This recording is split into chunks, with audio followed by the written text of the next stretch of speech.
মুক্তিযোদ্ধাদের মধ্যে বিভাজন তৈরি করে শেখ মুজিবই প্রথম বাংলাদেশে ফেসিবাদের গোড়াপত্তন করেন। গুমের ঘটনা আজকের ঘটনা না, আয়নাঘর আজকের না, এই ঘটনা শেখ মুজিবুর রহমানের আমলেই ঘটেছে। শেখ হাসিনা ইতিহাস থেকে শিক্ষা গ্রহণ করেছেন, জন্য তার বাবা 3.5 বছরের মাথায় ওনাকে বিদায় নিতে হয়েছে। সেই বিদায় হয়তো করুন, সেই বিদায় হয়তো অগণতান্ত্রিক। এই সেনাবাহিনীকে শেখ মুজিবুর রহমান কন্টামিনেট করতে পারেননি, কিন্তু শেখ হাসিনা কন্টামিনেট করেছেন।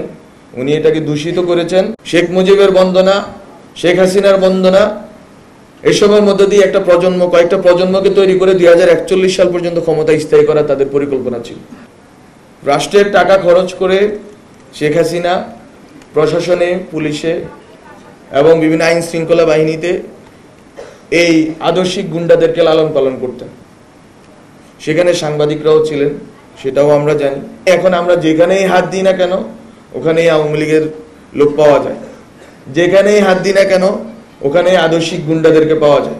মুক্তিযোদ্ধাদের মধ্যে বিভাজন তৈরি করে শেখ মুজিবই প্রথম বাংলাদেশে ফেসিবাদের গোড়াপত্তন করেন এবং মুক্তিযুদ্ধের বিভিন্ন ওনার বিভাজনমূলক রাজনীতির কারণে মুক্তিযোদ্ধাদের মধ্যে অনেক ফ্র্যাকশন তৈরি হয়। এবং আমি যেটা বলি বা আমরা যেটা বলি যে বাংলাদেশের প্রথম 1 দশকের ইতিহাস হচ্ছে মুক্তিযোদ্ধাদের দ্বারা মুক্তিযোদ্ধাদের হত্যার ইতিহাস। এবং এই ক্ষেত্রে শেখ মুজিবুর রহমান, তার জেআরবি তথা জাতীয় রক্ষী বাহিনী এবং আরও যে সকল কর্মকাণ্ড আছে, বিশেষ করে বাকশাল তৈরি করা এবং বিরোধী দলীয় নেতাকর্মীদেরকে নির্বিচারে গুম এবং হত্যা করা। গুমের ঘটনা আজকের ঘটনা না, আয়নাঘর আজকের না, বরং গুম, আয়নাঘর এবং এই যে নির্বিচার নিপীড়ন, এই ঘটনা শেখ মুজিবুর রহমানের আমলেই ঘটেছে।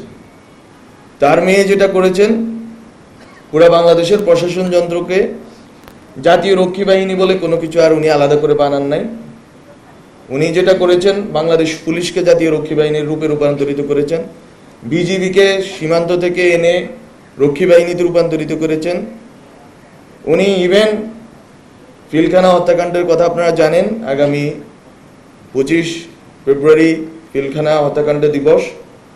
পিলখানা হত্যাকাণ্ডের মাধ্যমে সেনাবাহিনীর যে মোরেল আছে, এই দেশের স্বাধীনতা সার্বভৌমত্বের পক্ষে লড়াইয়ে যেই নৈতিক সাহস এবং নৈতিক ভিত্তি আছে, সেটাকে ভেঙে দিয়ে ইভেন সেনাবাহিনীকে উনি, ওনার বাবা যেটা পারেন নাই, বাংলাদেশের মুক্তিযুদ্ধ করা সেনাবাহিনী বাংলাদেশের মুক্তিযুদ্ধ করেছে, মুক্তিযুদ্ধের ভিতর দিয়ে বাংলাদেশের সেনাবাহিনী তৈরি হয়েছে। এই সেনাবাহিনীকে শেখ মুজিবুর রহমান কন্টামিনেট করতে পারেননি, কিন্তু শেখ হাসিনা কন্টামিনেট করেছেন। উনি এটাকে দূষিত করেছেন এবং এটাকে করাপ্টেড করে রেখে গেছেন। বলতো শেখ হাসিনাকে আমি মনে করি, অনেকেই বলে থাকেন ইতিহাসের শিক্ষা এই যে ইতিহাস থেকে কেউ শিক্ষা গ্রহণ করেন। শেখ হাসিনা ইতিহাস থেকে শিক্ষা গ্রহণ করেছেন, জন্য তার বাবা 3.5 বছরের মাথায় ওনাকে বিদায় নিতে হয়েছে।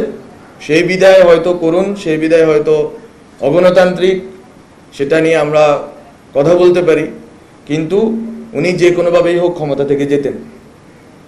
তো বাংলাদেশে শেখ হাসিনা তার বাবার ভুল থেকে শিক্ষা গ্রহণ করে এই প্রশাসন যন্ত্রকে একটা ক্লায়েন্টিজমের মাধ্যমে পুরা তৃণমূল পর্যন্ত উনি নিজের দলের অধীন করেছেন। এই জন্য ওনাকে বাকশাল করতে হয়নি, আলাদা করে নাম করে। ওনার বাবা যেগুলো নাম করে করেছিলেন, বাকশাল, রক্ষী বাহিনী, ওনাকে এগুলো নাম করে করতে হয়নি, বরং উনি প্রশাসন যন্ত্রকে ইনহেরেন্টলি বাকশাল করে তুলেছিলেন। একটা মুজিববাদী প্রবণতার মাধ্যমে, একটা চর্চার ভিতর দিয়ে এই প্রশাসনকে না, শুধু ওদের পরিকল্পনা ছিল মূলত কয়েকটি প্রজন্মকে মুজিববাদী চেতনার গুলি খাইয়ে তাদেরকে হচ্ছে পঙ্গু করে রাখা, নৈতিকভাবে, মানসিকভাবে এবং বুদ্ধিবৃত্তিকভাবে। এই পঙ্গুত্বের যেই প্রকল্প, সেটা আপনারা জানেন। এই প্রকল্পতে অংশ নিয়েছিল বাংলাদেশের সকল স্তরের অনেক মানুষ, যারা আসলে এই সিস্টেম, ক্লায়েন্টেল সিস্টেমের অন্তর্ভুক্ত ছিল। রাষ্ট্রের টাকা খরচ করে শেখ হাসিনা প্রশাসনে, পুলিশে এবং বিভিন্ন আইন শৃঙ্খলা বাহিনীতে এই আদর্শিক গুন্ডাদেরকে লালন পালন করতেন। সেখানে সাংবাদিকরাও ছিলেন, সেটাও আমরা জানি। এই আদর্শিক গুন্ডারা বেসিক্যালি বাংলাদেশের হাজার হাজার মানুষের উপরে যে গুম, খুন, নিপীড়নের একটা যে বাস্তুতন্ত্র ছিল, একটা ইকোসিস্টেম ছিল, এই ইকোসিস্টেমকে সাবস্টেন্সিয়েট করেছেন। তারা এটার জন্য ন্যায্যতা উৎপাদন করেছেন। তারা যখনই মানুষের উপর নিপীড়ন চলেছে, হত্যাযজ্ঞ চলেছে, তখনই তারা এই হত্যাযজ্ঞগুলোকে যথেষ্ট পরিমাণ স্বাভাবিক এবং মৌলবাদ বিরোধী, সাম্প্রদায়িকতা বিরোধী, জঙ্গি বিরোধী এসব অনেক তকমা লাগিয়ে সাধারণ মানুষের হত্যার ক্ষেত্রগুলোকে ন্যায্যতা দিয়েছেন। ফলে এই যে সিস্টেমটা, যেখানে শেখ মুজিবের ভুল থেকে শিক্ষা গ্রহণ করে শেখ হাসিনা একটা গোছানো, উপরে যেই ফিটপাট ভেতরে সদরঘাট বলে একটা কথা আছে, এই পুরা সিস্টেমটা উনি এমনভাবে বানিয়েছেন যে এই সিস্টেমে এখন আমরা যেখানেই হাত দিই না কেন ওখানেই আওয়ামী লীগের লোক পাওয়া যায়, যেখানেই হাত দিই না কেন ওখানেই আদর্শিক গুন্ডাদেরকে পাওয়া যায়, যেখানেই হাত দিই না কেন আমরা ওখানে নিপীড়ক সত্তাকে পাই। আমরা অনেকেই ভুল করি যে শেখ হাসিনার আমলকে আমরা বলি, অনেকে বলেন কর্তৃত্ববাদী, অনেকে বলেন আরো দুঃশাসন, এসব অনেক কথার বেড়া জালে এটাকে বন্দি করে রাখেন। এটা স্পষ্টত ফেসিবাদ ছিল, এটা আমরা সবসময় মনে রাখতে চাইব। ফেসিবাদ এমন একটা ব্যবস্থা যেখানে অবশ্যই একটা বড় অংশের মানুষের, অন্ধ অনুরাগীদের অংশগ্রহণ থাকবে। যারা বাবাদর্শিক গুন্ডামিটা করবে এদের অংশগ্রহণ থাকবে। ফলত শেখ হাসিনার যে পেশিবাদ ছিল, এই পেশিবাদে পুরা বাংলাদেশের তার দলীয় কর্মীরা তো ছিলই, প্রশাসন থেকে শুরু করে পুলিশের সবাই অংশগ্রহণ করেছিল।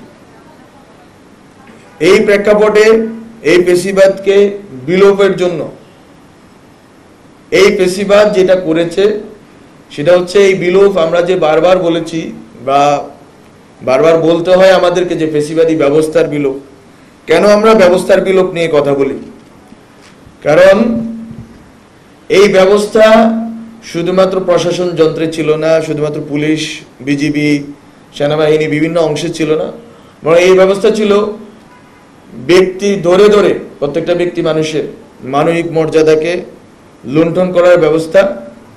এবং আপনার মধ্যে যেই প্রবণতা আছে, দুর্নীতিগ্রস্ত প্রবণতা, আপনার মধ্যে যেই প্রবণতা আছে যে কোনো মূল্যে বেঁচে থাকার প্রবণতা, আপনার মধ্যে যে প্রবণতা আছে কাউকে ডিঙ্গিয়ে মেরে ফেলে এগুনোর প্রবণতা, এই সকল যে অসুস্থ প্রবণতা গত 15 বছরে মানুষের মনে একেবারে গেঁথে ফেলানো হয়েছে, সেটাই হচ্ছে শেখ হাসিনার সফলতা।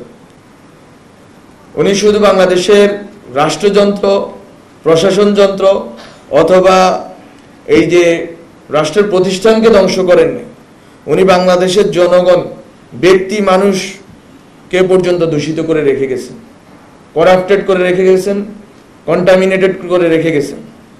ফলত এই জাতিকে উদ্ধারের প্রকল্প একটা বড় সড়ো প্রকল্প, এটা শুধু নির্বাচন সংস্কার বা কয়েকটা প্রতিষ্ঠানের সংস্কার দিয়ে হবে না, বরং এই জাতিকে যদি আবার জেগে উঠতে হয়, তরুণরা যেভাবে জেগে উঠেছে, এই তরুণদেরকেই তো শেখ হাসিনা তার আদর্শিক যেই পাঠশালায় ভর্তি করতে চেয়েছিল, পাঠশালায় ভর্তি করে তাদের মাথা ব্রেইন ওয়াশ করে শেখ মুজিবের বন্দনা, শেখ হাসিনার বন্দনা, এসবের মধ্য দিয়ে একটা প্রজন্ম, কয়েকটা প্রজন্মকে তৈরি করে 2041 সাল পর্যন্ত ক্ষমতা স্থায়ী করা তাদের পরিকল্পনা ছিল। কিন্তু যাদেরকেই তারা এই প্রশিক্ষণ দিচ্ছিল, এই প্রজন্মই তাদের এই আয়নাঘর ভেঙে দিয়েছে। এই প্রজন্ম তাদের সেই দম্ভ, সেই এক পরিবার এক দল কেন্দ্রিক যে বাংলাদেশ, সেই প্রকল্প ভেঙে দিয়েছে।